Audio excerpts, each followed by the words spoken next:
আমার লগে বিটমি করস ইয়েস খারা খারা আমি প্রমাণ করতেছি আমি তেলা পোকা তোরা যাতে প্রমাণ দেখেন কে আমি ব্যায়াম করবে এসে ব্যায়াম করে লিয়ে আগে মেজাজ খারাপ লাগতেছে ওমা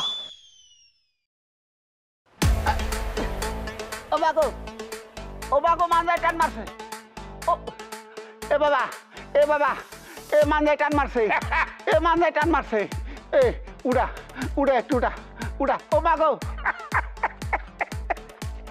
আপনি আমার এক্সারসাইজ করবে দিল ভাই বিশ্বাস করেন পরব আত্মীয় বলে ছাড়ে দিছিলাম তাহলে ওহেনি হতাই দিতে আপনারা জানেন আপনি না একটু বেশি বেশি গুলো ওনেন এখানে হেল্পের দরকার নেই ধরারও দরকার নাই বুঝছেন না এহেনি থাকেন দানা পানি লাঞ্চ সব হেনি দিয়ে যাবো লাঞ্চ করছে ভালো কথা আপনি যদি কাম সারা লাগে মনে করে যে প্রাকৃতিক কাজ তাহলে খের পাড়ার পিছিয়ে যাবেন গা ঘরে ঘরে যাবেন কাম ছেড়ে আবার হ্যাঁ পড়বেন ঠিক আছে না ওরে বাবারে বিটামি করছ না এ বাবা তোর বাপের দোহাই লাগে এ তোর মায়ের দোহাই লাগে ব্যায়াম করবে চাইছিলাম ব্যায়ামটা করতে দিন ব্যায়ামে এ বাবারে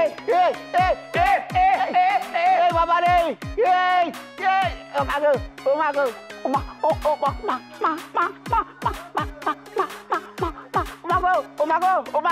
মা ও মা এ জসিম বেলিয়াপা ও বেলিয়াপা কে বেলিয়াপা কি বাড়িতে আছেন?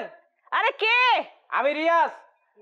ও রিয়াজ, কি রে রিয়াজ, তোর খবর কি? কি তোর মাথার মধ্যে ব্যান্ডেজ কেন? মাথায় ঢিল লাগছে, ওইটারই একটা ব্যবস্থা করতে আইছি।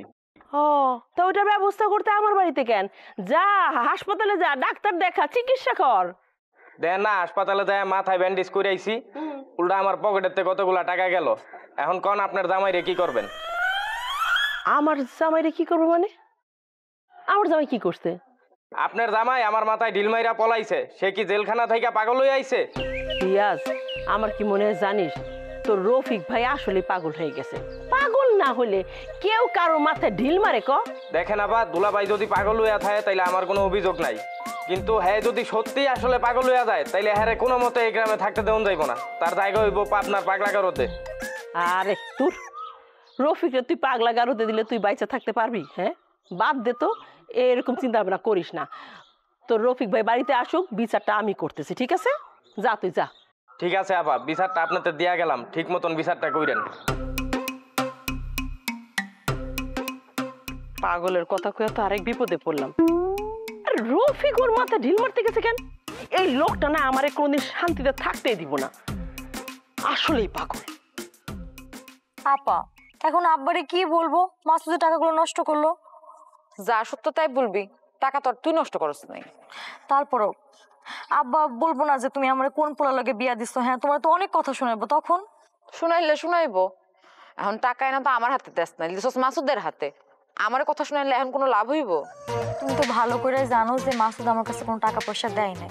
ও রাস্তা দিয়ে যাইতেছিল, রফিক দুলাভাই জোর করে টাকাগুলোর কাছ থেকে নিয়ে গেল। তাহলে রফিক দুলাভাই জন্য জোর করে নিছে, মাসুদরেও বল দুলাভাইয়ের কাছ থেকে জোর করে টাকাগুলো আদায় করতে। সেই জন্যই তো তোমার কাছে আসছি। আরে দুলাভাই তো টাকাগুলো দিয়ে দিলেই ঝামেলা শেষ। আমি না বুঝি না, দুলাভাই হইতেছে ঘর জামাই, নিজের বাড়িতে চাউল আছে কিনা সেই খবর রাখে না, সে কইতে 1 লাখ টাকা দিব? আপা অন্তত 50,000 দিলেও তো লাভ। তাহলে একটা কাজ কর, মাসুদরে গিয়া বেলিয়া পারে বলতে বলবি যে আমার মাথায় সমস্যা আছে, শ্বশুরের কাছ থেকে 1 লাখ টাকা আনছি, তোমার জামাই আমারে বলছে যে বড় লোক বানাই দিব, এখন টাকাগুলো আমারে ফেরত দাও।